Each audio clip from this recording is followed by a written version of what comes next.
안녕하세요, 정희입니다. 오늘은 어떤 주제로 컨텐츠를 가지고 왔냐면요. 저희의 신혼집이기도 한 서울주택도시공사 신혼부부 매입임대주택 부수기라는 주제로 한번 이야기를 해보려고 합니다.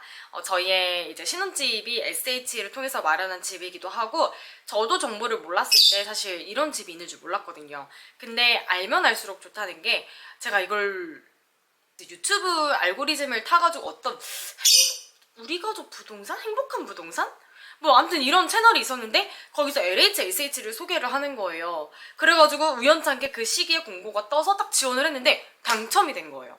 그래서 혹시라도 제 영상을 보고서 지원을 하셨다가 당첨이 돼서 저처럼 그걸 트리거로 결혼을 하실 수도 있다라고 생각이 들어서 도움이 됐으면 좋겠다 싶어 영상을 찍게 되었습니다. 자, 그러면 먼저 SH, LH가 무엇인지 간단하게 말씀드릴게요. SH는요, 서울주택도시공사로 서울시에서 운영하는 기관이에요. 하지만 이제 LH 같은 경우는 조금 더 넓죠, 바운더리가. 정부에서 운영하는 기관이고요. 한국토지주택공사라고 생각을 하시면 되겠습니다. 자, 그러면 매입임대 주택이란 행복주택이랑 같은 거 아니에요? 라고도 물어보실 수 있는데요. 아닙니다. 행복주택은요, LH, SH가 지어주는 신축 아파트 혹은 빌라를 의미하는데요. 매입임대주택은요, 민간에서 일단 지어요. 그런 다음에 LH, SH가 사들입니다. 사들이고 수요자들에게, 필요한 사람들에게 공급을 하는 원리라고 보시면 되겠어요. 그래서 임대기준 조건이 모두 다 상이하니까 주의하셔야 됩니다.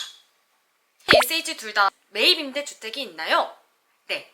두 기관 모두 매입임대주택을 공급하고 있습니다.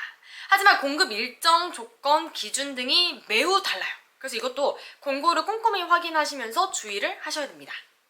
오늘의 메인 토픽인 SH 신혼부부 매입임대주택에 대해서 조금 더 구체적으로 말씀을 드리려고 해요. 일단 SH가 공급하는 매입임대주택은 크게 4가지로 나뉩니다. 일반, 청년, 신혼부부, 장기 미임대 이렇게 4가지 틀로 나뉘는데요. 일반은 말 그대로 일반 시민들에게 공급하는 방식이에요. 1순위로 취약계층에게 우선적으로 공급하기 때문에 취약계층이 아닌 사람들은 신청해도 사실 의미가 없어요. 아무래도 이게 좀 약간 복지 차원에서 이루어지는 것이기 때문에 당연히 부자에게 이런 혜택을 주면 좀 안 되긴 하잖아요. 그래서 취약계층에게 도움이 될 수 있도록 먼저 우선권을 줍니다. 청년 매입임대주택은요, 서울 소재 대학교 대학생이나 취업준비생 등을 대상으로 주택을 공급을 합니다. 하지만 청년이라면 정말 누구나 아무나 신청을 할 수 있기 때문에 경쟁률이 매우 높아요. 저도 대전에서도 신청해봤고 서울에서도 신청해봤지만 다 탈락했어요. 의미가 없습니다. 정말 의미가 없어요. 거의 진짜 안 된다고 보시면 돼요, 웬만하면. 이것도 역시 1순위가 취약계층이기 때문에 2순위도 자신과 부모 소득 모두 기준을 충족시켜야 돼요. 그렇게 되면 당첨이 사실 쉽지가 않아요. 내가 만약에 부모 밑에서 살고 있다라고 하면 더더욱 안 되죠. 부모의 소득이 합산돼서 이렇게 같이 나오기 때문에 절대 된다고 보시면 안 됩니다. 그래서 사실 결혼을 하는 게 이런 SH나 LH나 주택을 얻기가 가장 쉽습니다. 여러분 결혼하세요. 장기임대의 경우에는요, 공가가 된 지 이제 6개월이 넘도록 임대가 되지 않는 주택의 입주 자격을 완화해주는 것을 의미하는데요. 이것도 역시나 서울에서 살아야 한다라는 조건이 있습니다. 그러니까 타지 사람들은 안 되겠죠? 요즘 후기를 들어보면 너무 집 상태가 안 좋다는 이야기들이 많아요. 사실 저희 집도 신축 아파트거든요. 신축 아파트고 지어진 지 그렇게 오래되지 않았는데 처음에 집을 보러 왔을 때 곳곳에 곰팡이가 쓸어있는 경우를 많이 봤어요, 사실.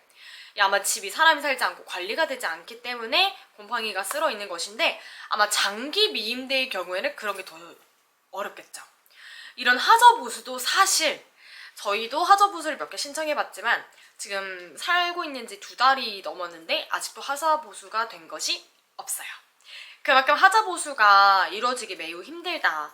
근데 장기 미임되어서 하자보수할 곳이 굉장히 많다라고 한다면 입주에서도 사실 골치 썩는 일이 많을 수 있다는 거 좀 유의를 하실 필요가 있을 것 같아요. 그래서 신혼부부 매입임대를 추천하는 이유가 있습니다. 일단 공급량이 굉장히 많아요. 굉장히 많습니다. 적게는 수백 가구에서 많게는 1000 한 가구 이상이 되기 때문에 청년 지원을 하는 것보다는 사실 훨씬 유리하죠.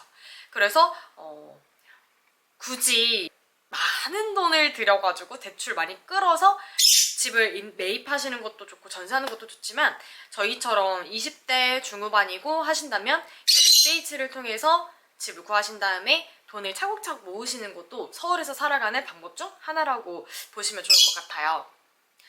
일단 경쟁률이 낮을 수밖에 없어요. 신혼부부는. 요즘에 결혼도 잘 안 하잖아요, 사실. 그래서 신혼부부 자체도 적고요. 이런 신혼부부가 과거에 저처럼 이런 SH가 있다라는 것을 모르는 경우가 굉장히 많더라고요. 그렇기 때문에 굉장히 유리합니다. 일단 지원하세요, 여러분. 소득 조건이 안 되거나 빌라에서 시작하고 싶지 않은 부부들도 상당히 많아요. 이제 저희 같은 경우는 소득 조건이 갓 서울에 올라왔고 사회를 갓 시작하는 사람들이었기 때문에 소득이 많이 잡히지 않았어요. 실제로 저도 지금 취업 준비생이기도 해서 저희 소득이 좀 낮았기 때문에 좀 더 비교적 잘 된 것도 있어요. 그래서 이런 시기를 잘 맞춰서 타이밍 좋게 SH, LH를 넣는 것도 되게 중요하다라고 말씀드리고 싶어요. 그리고 일단 신혼집은 무조건 아파트 아니야? 라는 사람들도 사실 있거든요. 근데 저희 부부 같은 경우는 뭐 빌라여도 상관없다, 주택이어도 상관없다, 우리들만 살 곳이면 된다 라고 생각했기 때문에 조금 더 비교적 쉽게 SH를 결정한 것도 있습니다. 또 여기가 되게 좋은 게요, 재계약을 통해서 필요시에는 장기 거주도 가능해요. 근데 이제 계약을 할 때마다 소득 조건이나 자격 조건을 다시 확인은 하죠. 그래서 저희 같은 경우는 아마 최대 2년 정도밖에 못 살지 않을까 싶어요. 사실 2년이어도 되게 큰 거거든요. SH 신혼부부 매입 임대의 종류를 알아보도록 할게요. 1년과 2년이 있어요. 소득을 기준으로 구분이 되는데요. 공급하는 주택 종류 자체가 다르기 때문에 소득이 된다면 1형을 신청을 하시고요.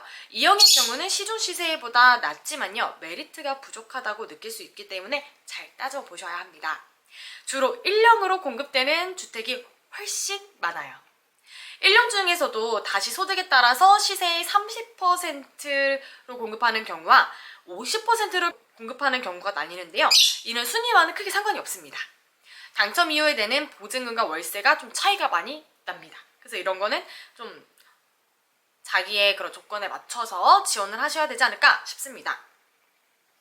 신청 조건은요, 일단 신혼부부의 경우는 혼인 7년 이내인 사람에 해당이 되는데요. 혼인신고일로부터 공고일까지 이제 7년 이내인 사람에 해당이 됩니다. 저희 같은 경우에는요, 일단 혼인신고를 하지 않은 상태에서 먼저 신청을 했습니다. 신청을 했고 당첨이 됐어요. 그리고 최종 계약을 하기 직전에 혼인신고를 해서 서류를 제출했거든요.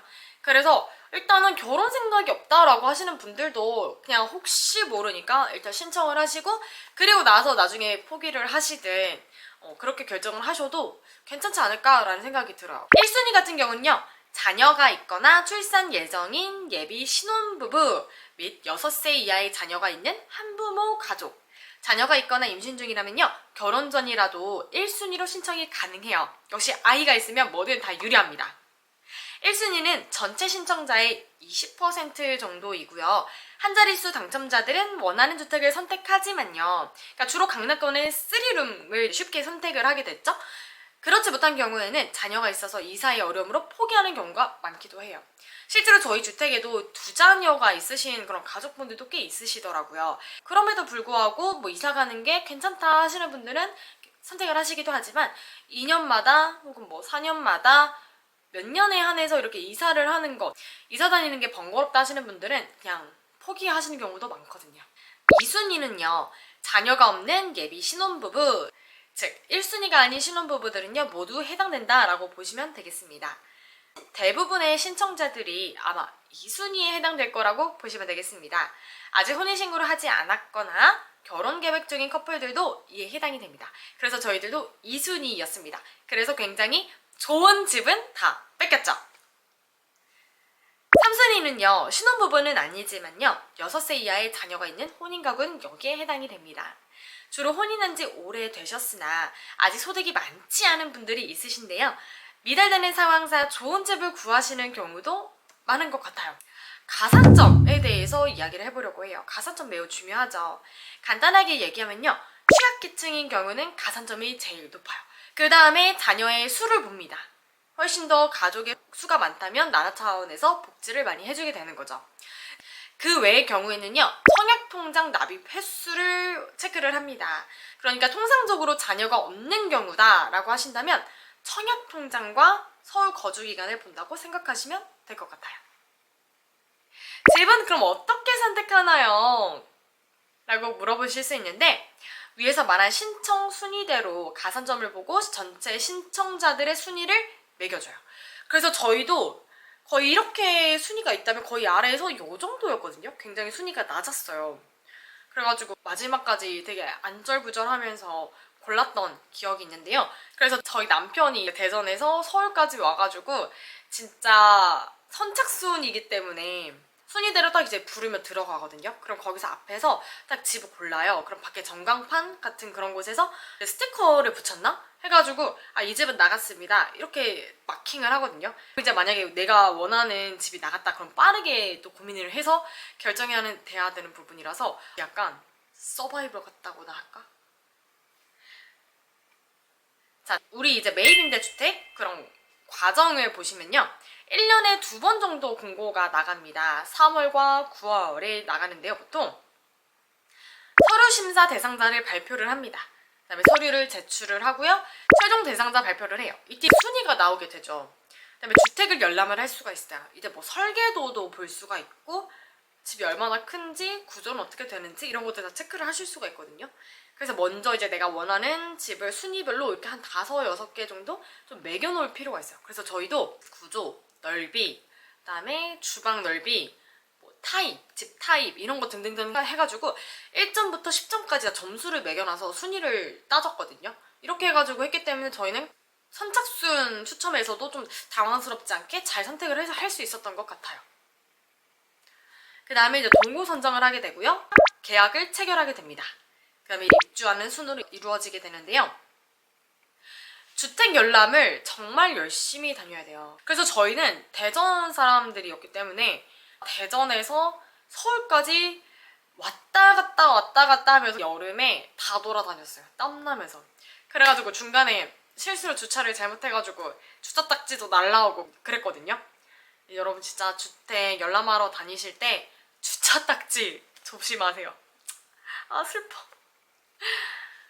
그래서 이제 결국에는 주택을 열람하실 때 낮에도 이제 가보시고요. 밤에도 가보시는 게 좋아요. 밤에는 어떤지, 낮에는 어떤지 비교하시면서 집 컨디션까지 비교를 확실히 하시는 게 좋을 것 같습니다. 구축의 경우에는요, 컨디션 진짜 필수적으로 체크하셔야 돼요. 그리고 신축의 경우에는요, 날림 공사가 많을 수도 있어요. 그래서 날림 공사가 있는지 전체적인 공사 현황 체크를 하셔야 되고, 그래야 나중에 입주하셔도 후회가 없습니다.